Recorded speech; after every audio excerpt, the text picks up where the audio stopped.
Price Lord. எல்லாருக்கும் சோத்திரம். பிரியமானவர்களே, இந்த ஜீசஸ் எய்ட் கால் யூடியூப் பார்க்குற என் சகோதர சகோதரிகளுக்காக கர்த்தரை சோத்திருக்கிறேன். பிரியமானவர்களே, இந்த ஊழியத்துக்காக கூட ஜெபித்து கொள்ளுங்கள். கண்டிப்பாக கர்த்தர் உங்களை ஆசீர்வதிப்பார்.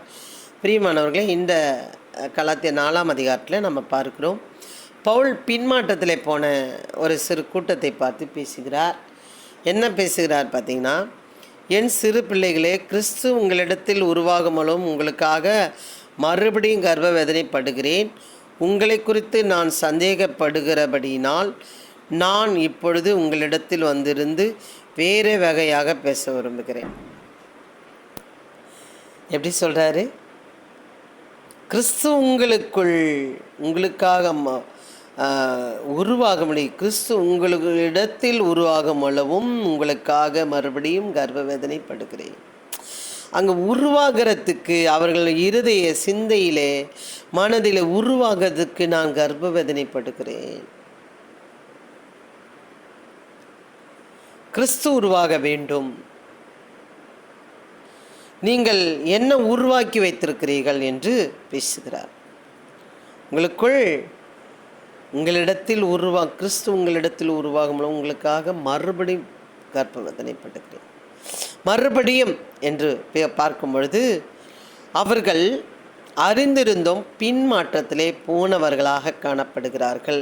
அதற்காக தான் மறுபடியும் கர்ப்ப வேதனைப்படுகிறேன். உங்களை குறித்து நான் சந்தேகப்படுகிறபடியால் நான் இப்பொழுது உங்களிடத்தில் வந்திருந்து வேறே வகையாக பேச விரும்புகிறேன். ஃபஸ்ட்டு சொன்னது சரியில்லாத போயிடுச்சோ, நான் மறுபடியும் வேறு விதமாக நான் சொல்ல ஆசைப்படுகிறேன் என்று சொல்கிறார். ஏன் அதை சொல்லுகிறார், என்ன ஆச்சு அப்படின்னு நம்ம கேட்போமானால், அவங்க பாருங்கள்,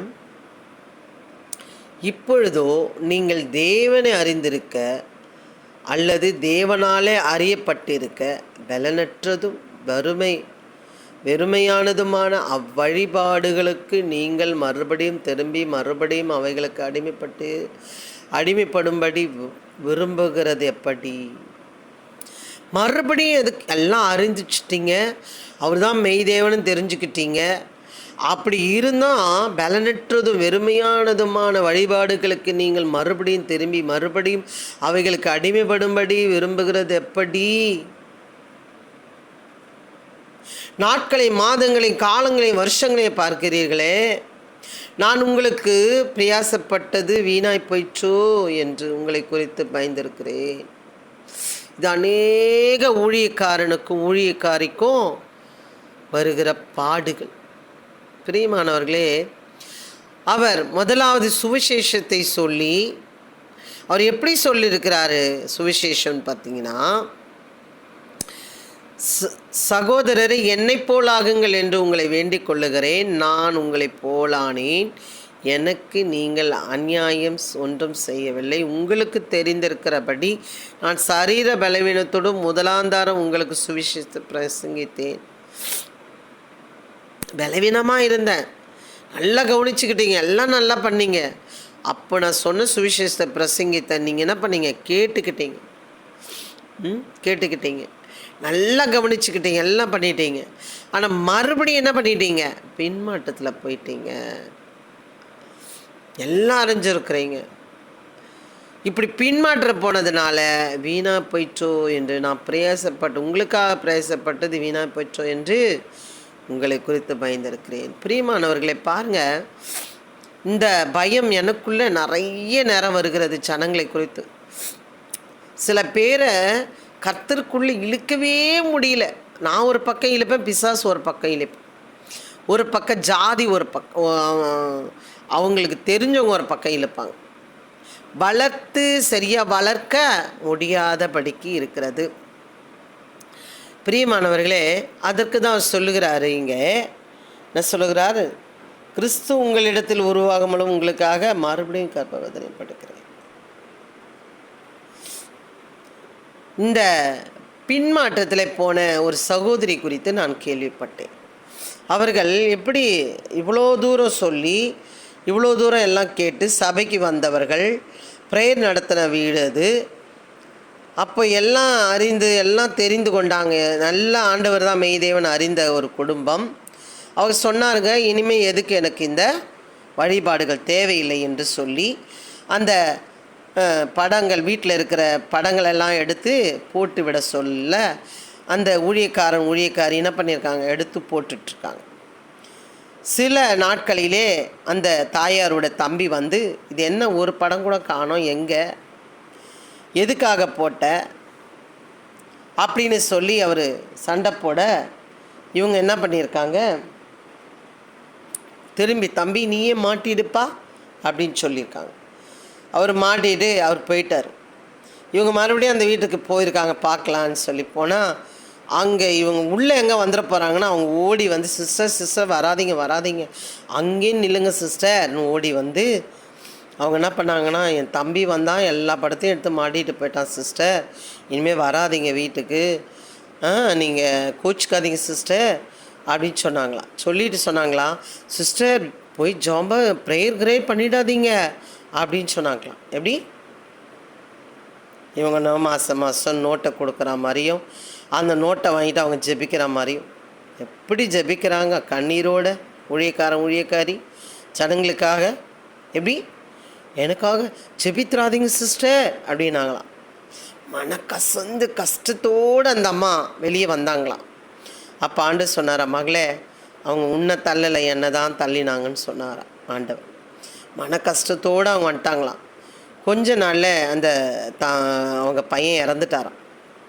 அந்த பையன் இறந்துட்டாராம். அப்புறம் அவங்க ரொம்ப மன துக்கத்தோடு அந்த வீட்டையே விற்றுட்டு அவங்க இந்த வேறு சொந்த ஊருக்கு போயிட்டாங்களாம். பிரியமானவர்களே, ஒருத்தருக்கு வந்து கிறிஸ்துவை தெரியுதுன்னா நல்லா கேட்டுக்கங்க, என்னை சேர்த்து சொல்கிறேன். கிறிஸ்துவை குறித்து ஒருவருக்கு பஸ்லேயோ ட்ரெயின்லேயோ ரோட்லேயோ அது பீச்லேயோ ஹாஸ்பிட்டல்லையோ எங்கேயோ ஒரு இடத்துல வருகிறதுனா நீங்கள் அலர்ட் ஆகிடணும். நான் சொல்கிறேன், என்னோட அனுபவத்தில் நான் சொல்கிறேன், அலர்ட் ஆகணும். ஏன் தெரியுங்களா, உங்களை குறித்து ஒரு நோக்கம் இருந்தனால்தான் ஊழியக்காரன் அவங்க பரதேசி மாதிரி கூட இருக்கலாங்க, அழுக்கு துணியில் கூட இருக்கலாம், அவங்க ஒல்லியாக இருக்கலாம், பார்வைக்கு பார்க்குறதுக்கு ஒன்றுமேல கழுத போல் கூட இருக்கலாம். உங்களை தேடி இயேசுவின் வார்த்தை வருதுன்னா அலர்ட் ஆகணும், நீங்கள் கவனமாக இருக்கணும். அதுவே உங்களுக்கு திறக்கிற அதாவது உங்களுக்கு வருகிற அதிர்ஷ்டம் நீங்கள் நினச்சிக்கொள்ளுங்க. பாருங்கள், அந்த குடும்பம் ஒன்றுமில்லாமல் போனது சாட்சி. அதுக்கு தான் சொல்கிறேன், என் சிறுபிள்ளைகளே, கிறிஸ்து உங்களிடத்தில் உருவாகும்போது உங்களுக்காக மறுபடியும் கர்ப்பவதனைப்படுகிறேன். எந்த வழியில் சொல்கிறது உங்களுக்கு நான் அப்படின்னு சொல்லி அவர் வேதனைப்படுகிறார். இப்படி சொல்கிறாரு பாருங்க, நல்லா இருக்கு அந்த வார்த்தை. நான் உங்களுக்கு சத்தியத்தை சொன்னதினாலே உங்களுக்கு சத்ருவானேனோ, சொல்லி நான் கரெக்ட் பண்ணி எல்லாம் பண்ணிட்ட பிறகு திருப்பி நீங்கள் அந்த வழியில் போனதால் நான் சத்ருவாக இருக்கிறேன், சத்ருவானேனோ அப்படின்னு சொல்லி அவர் துக்கப்படுகிறார். நிறைய இடங்களிலே நன்மை பெற்றுக்கொண்டு அவர்கள் பின்மாற்றத்தில் போகும் பொழுது நம்ம திருப்பி சொல்லும் பொழுது அவர்கள் சத்ருவாக காணப்படுகிறோம். என்ன நிறைய சாட்சி இருக்குது. நீங்கள் நிறைய நேரம் வீடியோ எடுக்க முடியல. என்னை அவ்வளோ சத்ருவாக நினைக்கிறாங்க. எங்கள் அத்தை பையன் அண்ணின்னு பயங்கர பாசம்.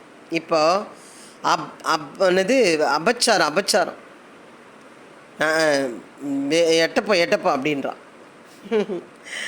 சுவாமி எவ்வளோ நல்லவர், வானத்தை பூமியை படைத்து மனுஷனை படைத்து அவனுக்கு சுவாசத்தை கொடுத்து வாழ்க்கையை கொடுத்து அனுபவிக்க தேசத்தை கொடுத்து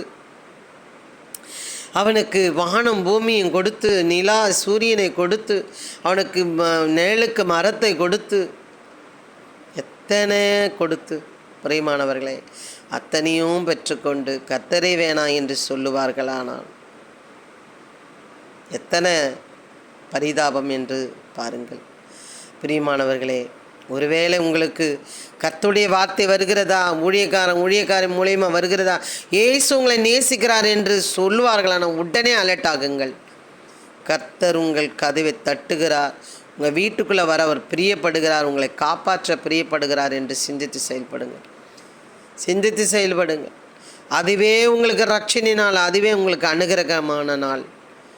அறிந்து கொள்வீர்கள் என்று நான் விசுவாசிக்கிறேன்.